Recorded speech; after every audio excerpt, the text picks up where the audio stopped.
For the second time in 2024, One Soccer Today makes its triumphant return. After a brief hiatus, it's great to be back with Oliver Platt and Jordan Wilson today with the show that is heavily centered around Concacaf Champions Cup, the Canadian Premier League, and goalkeepers. I know somewhere Andy Petrillo is absolutely thrilled about how much time her favorite position is going to get on this program. Gentlemen, let's start with Forge and Chivas Guadalajara, with the latter being in action in Liga MX play on Saturday. They beat Juarez by 2-1. There was a bit of everything in that match. Video assistant referee, a red card to Leonardo Sepulveda, who started and played against Forge last week, and now Bobby Smirniotis and his side have traveled south to prepare for leg 2, and it's going to be a massive undertaking for them to try and get back into this tie, trailing by 3-1.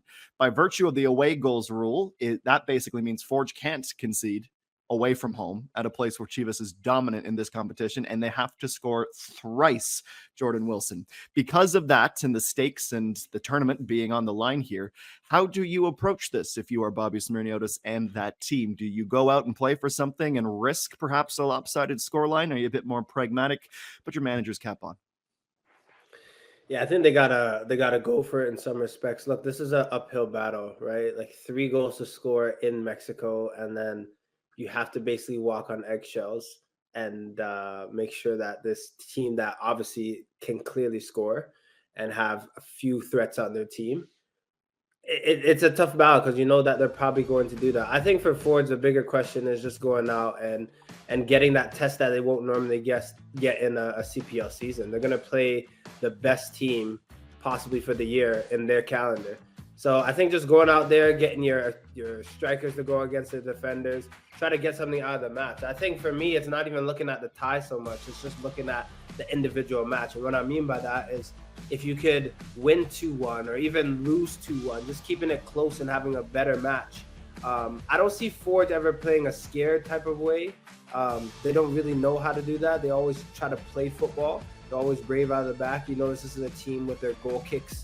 They always play short and want to play and combine. They really don't know how to play any other way. And I want to see more of that because I think this is just a huge test for them going into the season. But I don't want to be a Debbie Downer. I don't want to be pessimistic Patty or whatever P name you want to put next to it. But for me, it's done and dusted already. I think Ford just need to go out there and just get something out of the match, get something out of that experience. And that could be going and scoring a goal and making that second leg fun. But it seems like such a tough battle to come back from that. So that's slightly worried Wilson's perspective, Ollie. You and I got the privilege of sitting together for 3 hours, and I think I asked you almost immediately at kickoff, is the good result here a great result here, the draw? Obviously, that first half stoppage time goal felt like a backbreaker in the moment. It turned out to be with the third that they conceded, but this game also shapes how Forge supporters and how the players themselves will probably look at their return to CONCACAF play, because for this being the carrot for them, right? And how many times did Bobby Smirniotis or Kyle Becker tell us that last year, that this is where they want it to be? If they want it to last longer, have a positive spin, they have to go out and play for something, right? Yeah, of course. And I think the intrigue in this game for me is not so much the result. Like, it's like Jordan said, it's very, very difficult at this point. It's more seeing what kind of response Forge comes up with, particularly from some of these young players who are trying to prove that they're ready for more this season.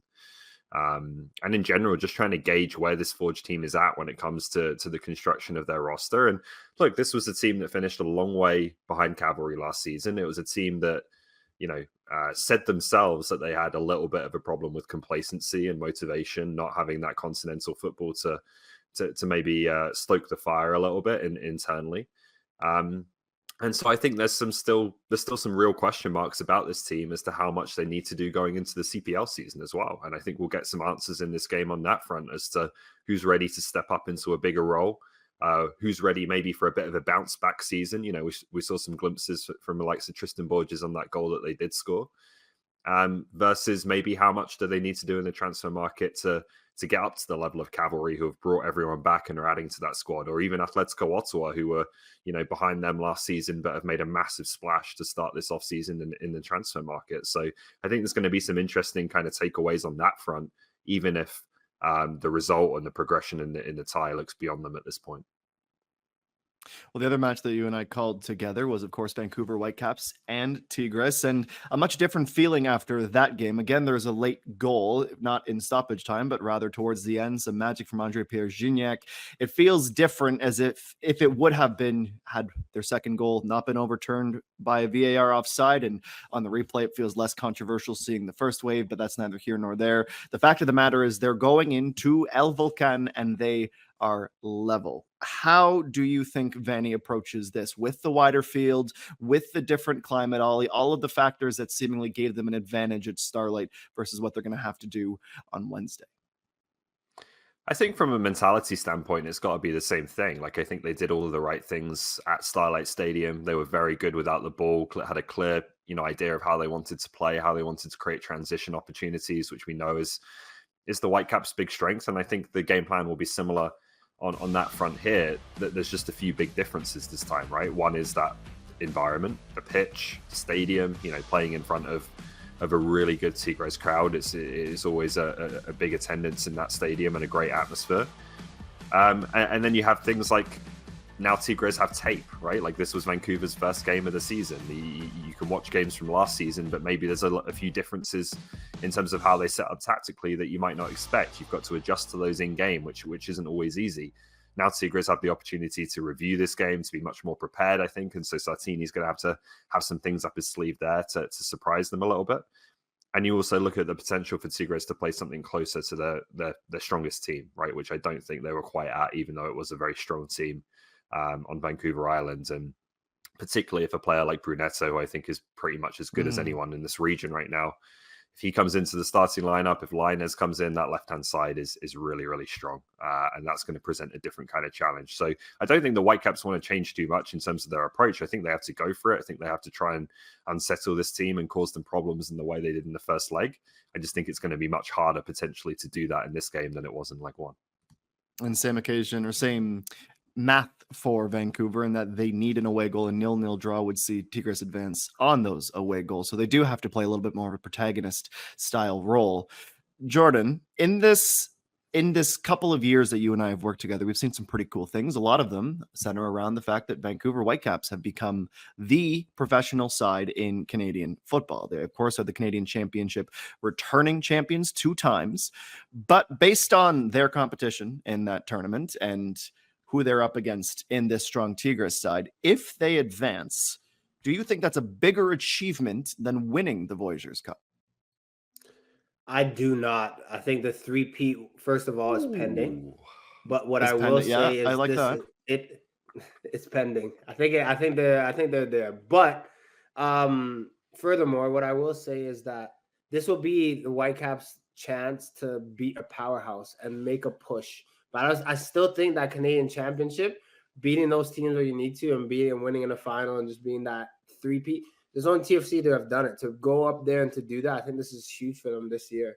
But to answer your question, I would say that beating Tigres and going further in this competition is what Vancouver Whitecaps need. We know that they're a good team. We know that they show up throughout a season to have quality, but it's just coming to those last games when they're playing the LAFC, when they're playing Tigres. Granted, we're talking about some of the best teams in Concacaf region, but if they can get past one, especially on home soil for Tigres, that is a huge motivation boost going into the season. This is meaning that they can actually get things done. So I think it's very important that they can do it, but they're very close. They had a very good first leg, and it's looking promising for them.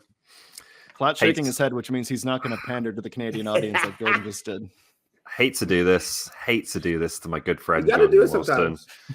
But I think he's wrong. I think it's easy. I think this is the bigger achievement, simply because this is harder. Like, we're not talking about, and I'm not trying to dismiss the Canadian Championship and winning it 3 times in a row.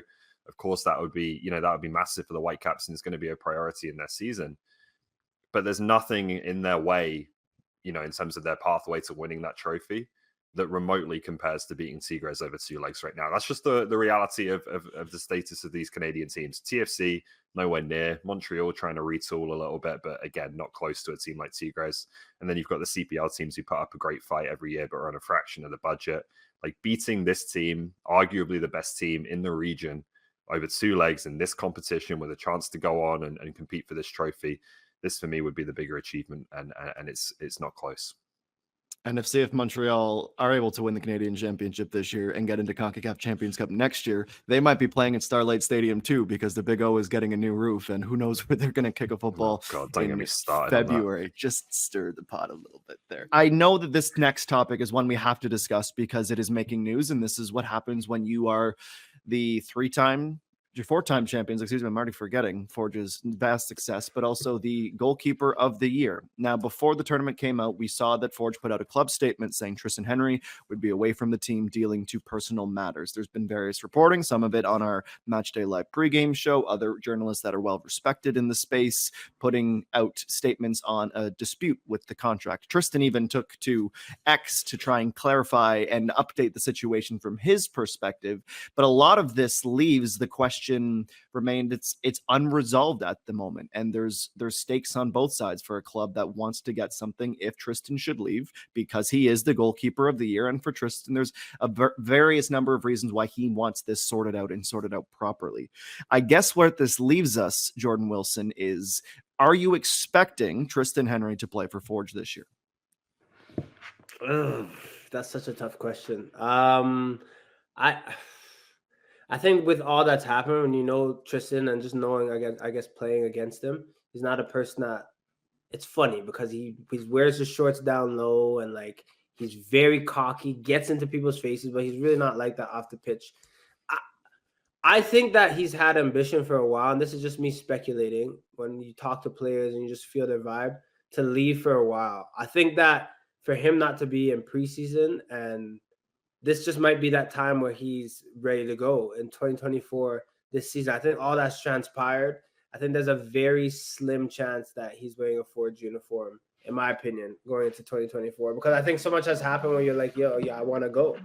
And I think that's warranted. I think as a player, you work, and he's been with Bobby for 9 years. He's been in the league for 5. Like, I get that. People don't understand. It's like, oh, you're doing what you like. So, be grateful. You can go and play wherever you want to play. And he has, I think, personal reasons for wanting to leave and go try something else. So I could see him doing that. I would, if I had to put a percentage, I say there's an 80% chance that he's gone. So 20% that he's coming back. And that's just off of an inkling, my gut. I just don't see that all that has happened. Him being like, you know what, let me go and do one more year with Forge. I think that he's ready to move on. And it's just whether that happens or not. Yeah, it's obviously a situation that is evolving, and there's a lot unknown. Just wanted to give you an opportunity to add if you wish.